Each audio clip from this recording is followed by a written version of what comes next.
Sveiki, mano vardas Darius, jūs įsijungėte Agroreidą ir šiandieną pasikalbėsime ne apie veiksmą, kas vyksta laukuose, o kas vyksta palaukėse.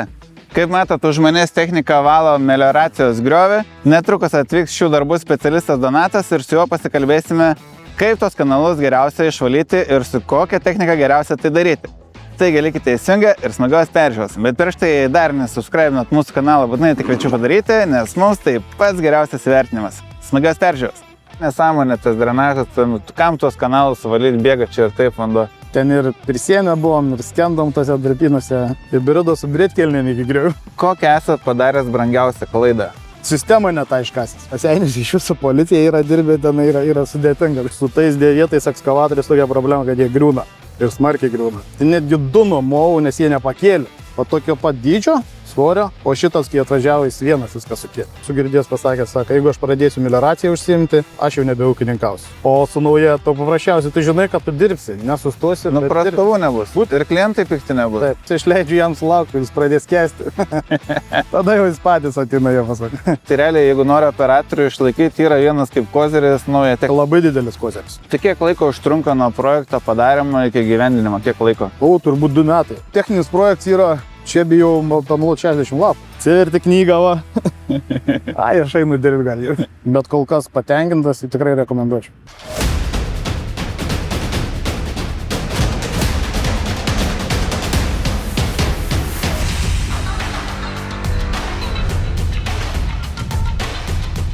Atvažiavome į Kelmės rajoną, esam čia laukuose, technika dar nedirba, nieks nesėja, nepjauna, nekulė.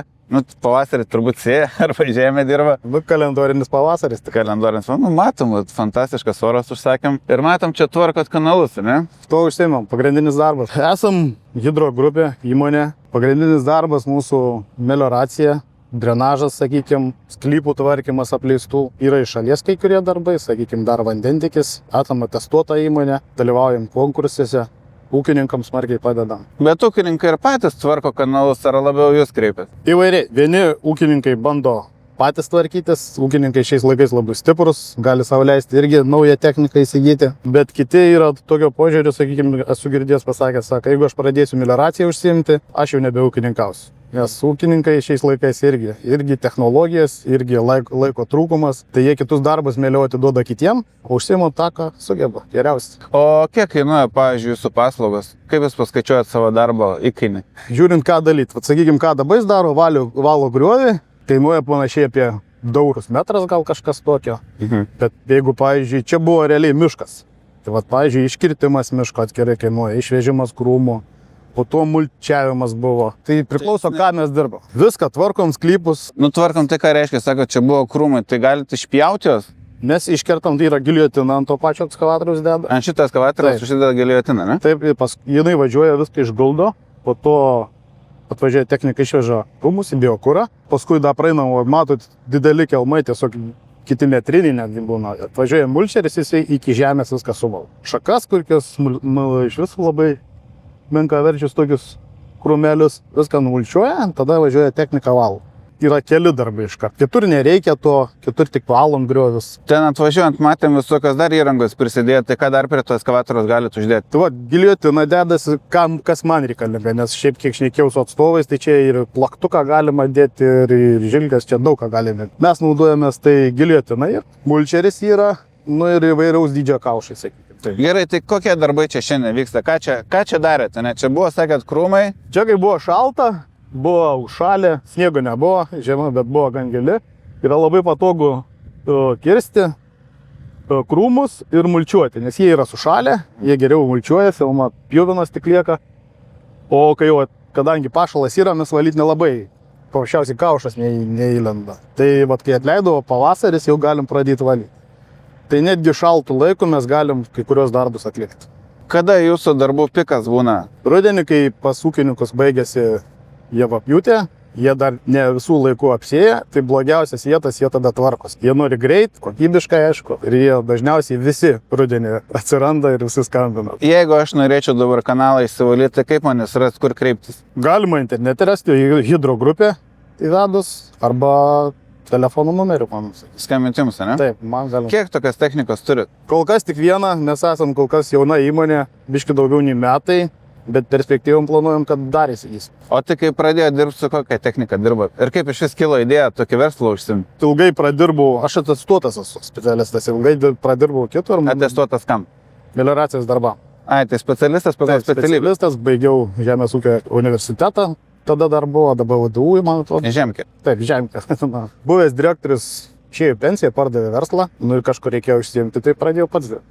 Žinių turite, ne? Nu, galvoju pakankamai. Ir kas sudėtingiausia yra, valant kanalus, kokiu čia specifiku yra? Gal prisitaikyti, nes atrodo vietos daug, bet ne visada telpam. Tai ir ūkininkai nori, kad kuo arčiau prieitum, nes matot, gan sudėtinga į kelmų prisirkia ir akmenų prisirkia juos nuvežti. Čia dar nedaug sąnašų, būna tikrai labai daug sąnašų, tai sudėtingiausia gal visiems susitarti, sakykime, taip, kad vieni ir kiti, vienam kitam netrukdytumėm. Ta melioracija iš tikrųjų vis tiek daroma ūkininkam. Ten mums gal gyventi tiesiog kitaip, bet pagrindė yra ūkininkam dar. Vieni geriau supranta, kiti sunkiau supranta. O kai pradėjo šitą biznį, tai su tokiu ekskavatoriu pradėjo dirbti? Ne, pradžioje nuomau. Kas juokingiausia, ekskavatorius yra išperkamoji nuoma, įmoka mažesnė negu nuoma buvo. Ir bijau pamuoti ant 1000 eurų netgi buvo. Į mėnesį? Taip. Oho. O su tais dėvėtais ekskavatoriais tokia problema, kad jie griūna. Ir smarkiai griūna. Tuo labiau, kad dėvėti ekskavatoriai, kur turim matėt agregatų, jų netgi sudėtingai uždėtum, tai reikalinga išsėdlys, kad būtų tvarkingas. Nu, vienu žodžiu, reikalauja, kad technika būtų patikima. Buvo situacija, kad, pavyzdžiui, reikėjo tokius, kaip sakyti, gelžbetoninės konstrukcijas leisti. Tai netgi 2 nuomau, nes jie nepakėlė. O tokio pat dydžio, svorio, o šitas, kai atvažiavo, jis vienas viską sukėlė. Tai vat skirtumas tarp naujos technikos ir dėvėtas nemažas, aš galvoju. Tai kai rinkote šitą ekskavatorių, kokie 3 pagrindiniai aspektai buvo, į kuriuos atsižvelgiant renkantis techniką? Domėjausi šiek tiek, yra tų technikų dabar visokių ir visko. Buvo pažįstamas Kaune, kur užsiima detalių vežimu. Nu ir paklausė, kuo mažiausiai veži. Saka, japonų mažiausiai vežu. Tai yra kiti irgi atstovai. Tai vat, Hitachi šiaip bendravo. Nu, jie dėjo pastangų labiau, kad maniškį nupirkti, mane pritraukti. Tai va galėjau. Bet kas pagrindė buvo, kad japonai yra patikimumas. Ir kol kas jau, nu, pusę metų daugiau jau dirba. Ir problemų kaip ir nėra. Pagrindinis dalykas tai buvo patikimumas, nu, kad negriūtų. Nes yra, girdėjau, sakykime, kur kiti atstovai jau netgi naują techniką remontuoja ir toliau našumas. O kaip jūs tą našumą pamatuojat? Našumas gal ne kiek technikos, jie vis tiek panašiai visi dirba, bet pagrindinis dalykas, kai kurios darbus, kur matom, atlikdavo žmonės. Tai va, sakykime, kirsti krūmus, juos išnešti, paskui nušienauti su trimeriais, nu tai čia seniau 4 žmonės tą darydavo. Dabar šitas ekskavatorius vienas tada. Ir vienas operatorius. Ir vienas operatorius. Tai kas svarbiausia, va, pridedant prie senos technikos, paprastai jos nėra sandarios. Šalta, ne visada pečiukas veikia paprastai išliekant. O dabar operatorius dirba po maikę. Vasarą irgi, kai būna karšta, jis irgi dirba, viskas komfortas didžiulis, triukšmo nėra. Jis ten pasileidė muziką ir puikiausiai dirba. Tai va buvo šalčiai, operatorius vienas visą tą griovį iškirpo. Paskui su mulčeriu pravažiavus, ką padarė, ką būtų reikėjo, nu, mano galva, mažiausiai 5 žmonių. Ir jie nebūtų padarę. Čia padarė per savaitę laiko, jie kokias 2 savaitės, ką žinau. Koks čia atstumas yra? Čia apie 2 km, jeigu imant iki kitą kelią, tai 2 km griovį. Tai jeigu dirbtų 5 žmonių brigadą, per kiek laiko padarytų maždaug? Nu, aš galvoju, kad per 2 savaitės neįveikti. O su šitą mašiną? Per savaitę laiką panašiai. Nu, nepilnai 4 dienas, man rodos, giliotina veikia. O mulčeris irgi gal 3 dienas, nu, tai sakai, gal kažkiek daugiau negu savaitę. Tai atkrenta žmonių skaičius, kurių nėra iš kur gauti. Nėra, jie nedirba. Šiais laikais sunku darbo, čia yra tikrai sunkus darbas, jie nenori dirbti. Jų nėra dar vienas dalykas, tai nenori, turi dirbti techniką. Tai pusę metų dirbat kaip su patikimumu technikos? Nu, neturiu kažką pasakyti. Kol kas neteko nei serviso kviesti. Dėl ko atvažiavo, tik tai nauji agregatai. Giliotina atvažiavo, mulčeris atvažiavo. Tai jie atvažiavo paprasčiausiai įdiegti softą, kad paprasčiausiai dirbti galėtų. O sunku servisą prisikviesti? Ne. Iškart reaguoja. Centrinė tepimo sistema, atsimenu. Irgi paskambinau, kitą dieną gavau tepalą, sakykim, jų, kurie eina į centrinę sistemą. Taip kad kol kas sunku spręsti. Lauksim metų 2, tada kai pasirodys, bet kol kas neturiu jokių problemų. Kaip pasikeitė jūsų darbo tempas ir našumas? padidėjo, sakyčiau. Kuom skiriasi, sakykime, dirbant nauja technika ir dėvėta technika, darbuotojai netaip pavargsta. Jiem komfortas didesnis. Vasarą patys žinot, ūkininkam tai labai lengva su sena rusiška technika, jie kažkada dirbo, ir dabar su nauja technika. Tu didžiulė esant temperatūrai, didžiai 30 laipsnių, tu gali vis tiek puikiausiai komfortiškai dirbti, atlikti darbą. Čia sudėtingas sąlygas. Kraujai, sribliai vasarą tikrai daug daro problemų, nenori niekas tokių darbų, tai ir suprantu, kodėl nenori dirbti. O tu sėdėdamas puikiai kabinai, tu atliksi tas darbą paprasčiausiai. Minėjot, kad kaušas čia yra nestandartinis uždėtas, tai kodėl tokį nestandartinį uždėtas? Kažkur įgavot? Taip, nestandartinis, sakykime, čia ne kiek mano dėmą esu matęs pas konkurentus, kad jie uždėjo tiek ant didesnio ekskavatoriaus, buvo uždėję ilgesnį kaušą. O kiek čia tonų ekskavatorius? Čia yra 15 tonų. Ten buvo, man rodos, 22 tonų ar kažkas panašaus. Standartiškai sakė atstovai, kad nėra dėję da tokia. Ir lyg ir negalima tokia dėti, bet kaip mes pašnekėjom, jisai žemę nekas, prastai sakant, kasa dumblą, yra lengviau, tai mes išbandėm ir puikiausiai pasiteisinom. Šnekant paprastai, jisai nuo standartinio kaušo yra 700 cm ilgesnis. Tai koks jo plotis yra? 2,50 m. O standartinis?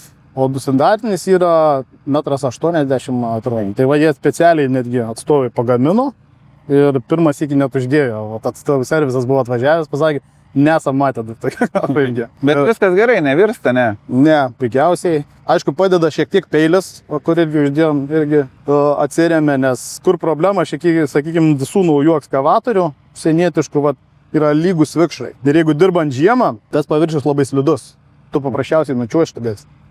Tai tas peilis irgi prideda privalumą. Kaip rankinis stabdis. Taip, matėte irgi kaip atsirėmė. O mulčeris, kur yra, jisai tonas sveria. Tu jį negali atsiremti, nes, suspausi paprasčiausiai. O peilis padeda, jisai atsirėmė ir jis duoda stabilumą. Kasant nebėra tų vibravimų, tai jis nuleidžia, jisai stabilesnis, patogiau dirbti ir geriau dirbti paprasčiausiai. O kiek per valandą jisai gali padaryti? Jau maksimaliai, jeigu dirbant kokybiškai, iki 300 metrų, esant geram grioviui. Jeigu labai sudėtingas, labai apleistas, greitis bus mažiau, bet iki 300 metrų. Su senu kaušu, su šituo dar nesam išbandę, reikėtų paskaičiuoti, bet aš galvoju, kad vis tiek jis našumą duoda didesnis smarkiai. O kuro daugiau ryja su šito kaušu? Tikrai nepastebėjau. Tai gerai, kiek per valandą jisai kuro ryja? Su mulčeriu dirbant daugiau paima, apie 90 litrų paima. Bet ir šnekėjau, kad mulčeris daugiau pasims. Jis dirba pilnu gazu, nes ten apsukos didelės yra niuansai. O kasant 50 litrų dienai, 8 valandų darbo dienas, 50 litrų. Bet jis ir padaro, sakykime, daug padaro. O su giliotina dirbant, kokia darbo specifika yra? Irgi paprasčiausiai, šiemet buvo, irgi žiema, irgi seniau krūmus kirdavo žmonės ranko. Su pjūklu, paskui trimerius, tų smulkius darydavo. O kai buvo šalčiai, sakykime, valyti negalim, o giliotina puikiausiai gali dirbti. Miškus kerta su giliotina. Tai specifika tokia, tau nereikia žmonių, tu sudėtingom sąlygom gali dirbti, žmogus jausis komfortiškai, į tavo darbą vis tiek eis į priekį. Daugiau darbo, daugiau pinigų, visko daugiau. Visi laimingi. Visi laimingi. Tai dirba dabar su nauja patikima technika, tai lengviau ir darbus planuoti, ne? Pavyzdžiui, jeigu pažadėjot klientui, kad padarysit tą darbą šią savaitę, pavyzdžiui, sugestų senas ekskavatorius, ne? Taip. Važiuoti, ieškoti dalių, pačiam turbūt reikėtų ten servisą organizuoti, technika stovi, klientas nepatenkintas. Tu jų negausi.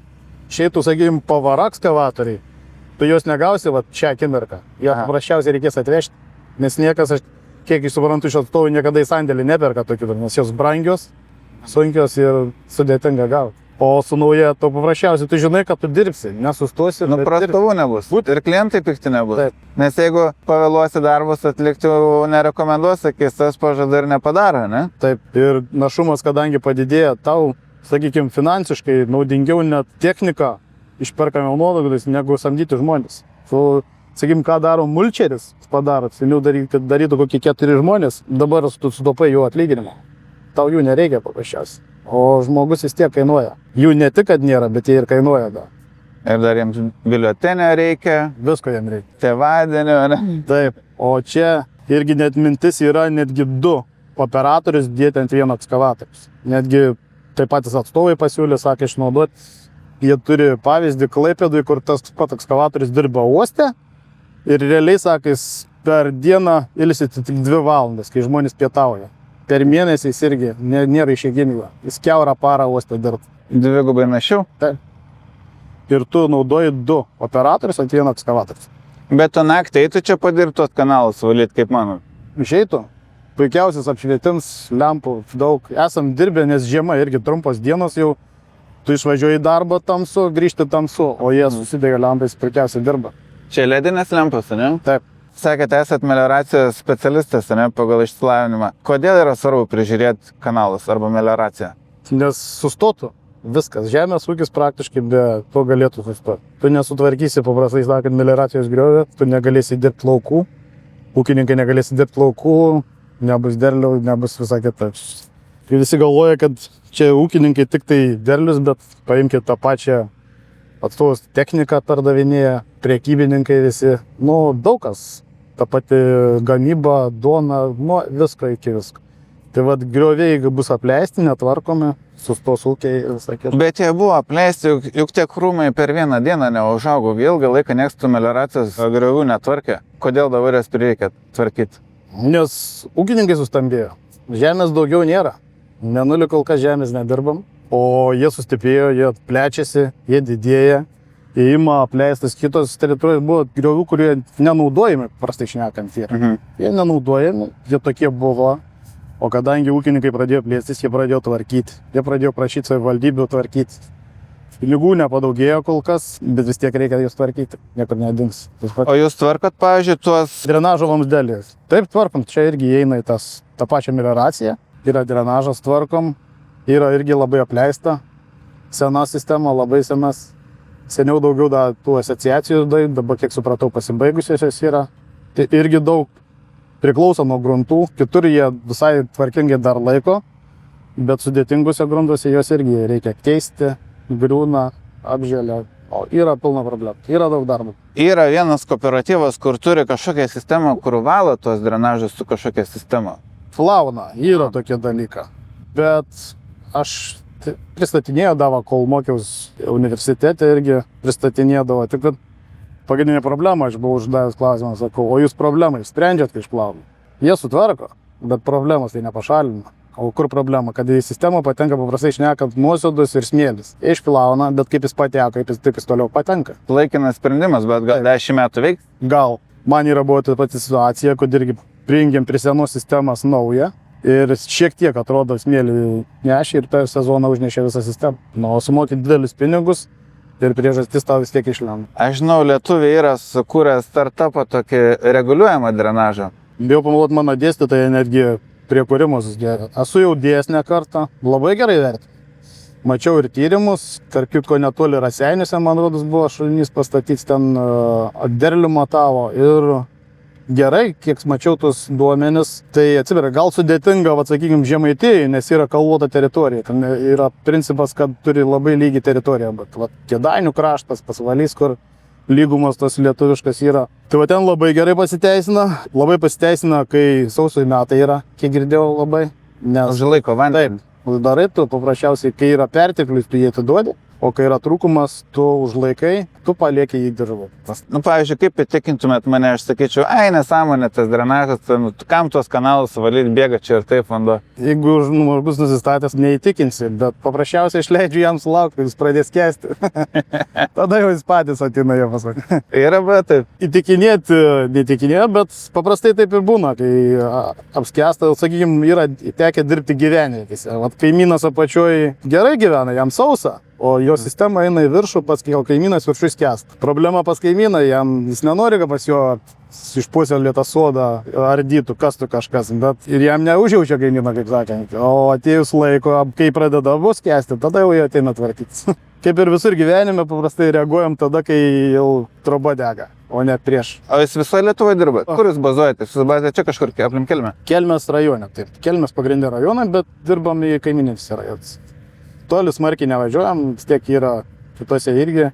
To pačio profilio įmonių yra, tai pagrindė viską aplinkai dirba. Tai esat Kelmė čia profesionalai? Taip, ne vieni, yra ir kitų, bet taip. O klientui svarbu yra klausę, ar su nauja technika dirbat, ar su sena? Nebuvo taip. Klientui paprasčiausiai svarbiausia rezultatas. O kaip tu pasieksi, čia jau tavo problemos. Jis nori rezultato, kad būtų kokybiškai ir patikima. O kas yra kokybiška? Kaip čia ta kokybė? Kad veiktų. Kad veiktų. Kad nuolydis būtų. Taip, kad griovys būtų tvarkingas, tavo sistema laukai neskęstų ir melioracija atliktų savo funkciją. Kiek darbo kokybei turi įtakos operatoriaus kompetencijos ir gebėjimas dirbti? Daug turi. Čia yra specifikos, turi matyti profilį griovio, nedirbus yra sudėtinga. Kaip sakau, čia neprūdakas, duobė neužteksiškas, čia reikia išlaikyti kontūrus ir visą kitą, nuolydį.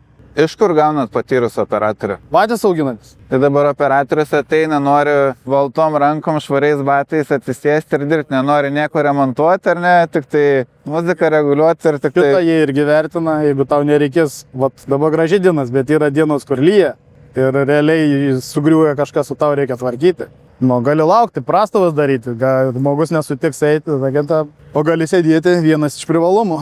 Komfortą tau negrius, tu dirbi sudėtingų ir sunkių orų. Kokie didžiausi iššūkiai šitam versle? Sunku klientų rasti? Klientų ne. Sakykim, pernai sezoną ne vieną netgi atsakiau, nes nespėjau. Sudėtingiausiai gal turbūt operatorių rasti, kuris norėtų dirbti, galėtų dirbti. Ir sugebėtų? Ir sugebėtų dirbti. Sėkmingam verslui reikia ko? Geros patikimos technikos, profesionalaus operatoriaus. Taip.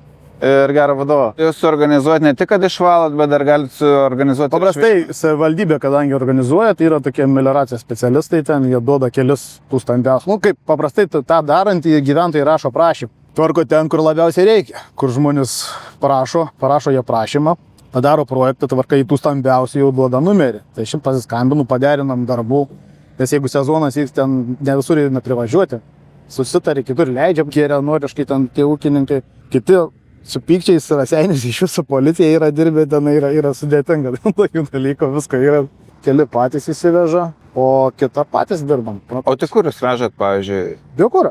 Tai va ten, kur yra krūva, tai va tie griovė patys, va tie tiliukai išsivežė.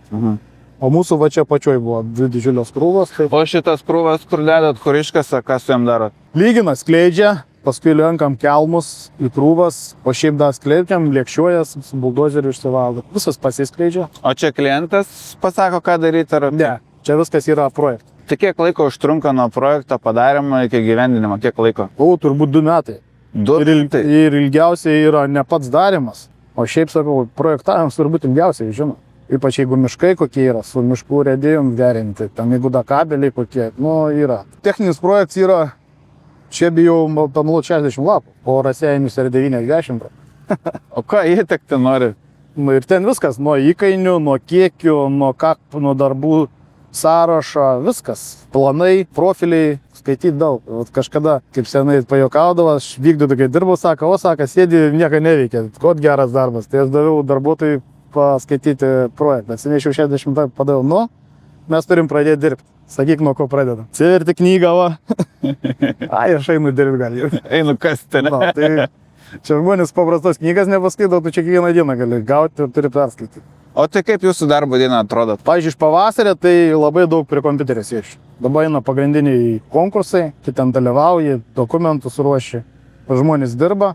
O vasarą aš pats mėgstu objektuose būti. Pats dirbu. Pavyzdžiui, pirmais metais labai daug dirbau, pats to labiau, kad reikėjo personalą mokintis. Bandžiau seną personalą, iš pradžių pabandžiau. Supratau, kaip ir patys jie sakė, mes turim visi galiojimą laiką. Tai sakė, mes jau tempą nebelaikysim, nebejau nesam. Yra labai daug pensininkų, kaip sakau. Nu, jaunus paprasčiausiai, kurie norėjo dirbti ir mokinau, realiai. Išsimokinau. Bet kaip išmokinus išlaikyti? Išmoks ir konkurentai nuvilios, sakys, mes mokėsim eurų daugiau už valandą. O tokių sąlygų jis negaus. Tai prasme naujas eskalatorius. Taip. Tai realiai, jeigu nori operatorių išlaikyti, yra vienas kaip kozeris, nauja technika. Labai didelis kozeris. Nes, sakykim, senoj darbovietė, kur nupirkė, yra irgi jaunas, tarp kitko parašė, pusbrolis vieną dirbančią. Sako, gal priimtų į darbą. Nėra, kaip sakau. O jis dirba senam, bet šildymo nėra, langas išdaužtas ir reikėjo dirbti žiemą. Praeitą pavasarį Tauragėj net nuskendo, buvo atsintęs filmuką, kur važiavo ir ekskavatoriui vanduo buvo. Nes palika prie griovio ekskavatorių, o per savaitgalį patvino grioviai. Ir birido su britkelnėm iki griovių. Tai kai tokium sąlygom padirbi, tada jau noris kitokių sąlygų. Papasakokit kokį nors įdomų nuotykį darbę. Senus apleistus durpynus atstatinėje. ir tus durpynus nusausindavo. Dabar jie yra apleisti, degraduojantis tie durpynai. Ir tam, kad jie atsigautų, realiai ten tos samanos autoriai, tos griovius užtvenkinėja. Dirbom žiemą ir jį reikėjo užtvenkti visą. Buvo 2 ekskavatoriai. Buvo seno tipo, va tie draglainai vadina. Kurių pranašumas, jie yra gan lengvi, strėlės ilgas ir platus vikšrai. Ir buvo naujesnis kurie. Tai sakykim taip, tas naujesnis daugiau skendo negu dirbo, o tas draglainus padarė. Ten ir prisienę buvom, ir skendom tose durpynuose, ten gyvačių sutikom. Tai vat įdomių patirčių irgi yra. Angį vat iš kelmo išmetėm bedirbant.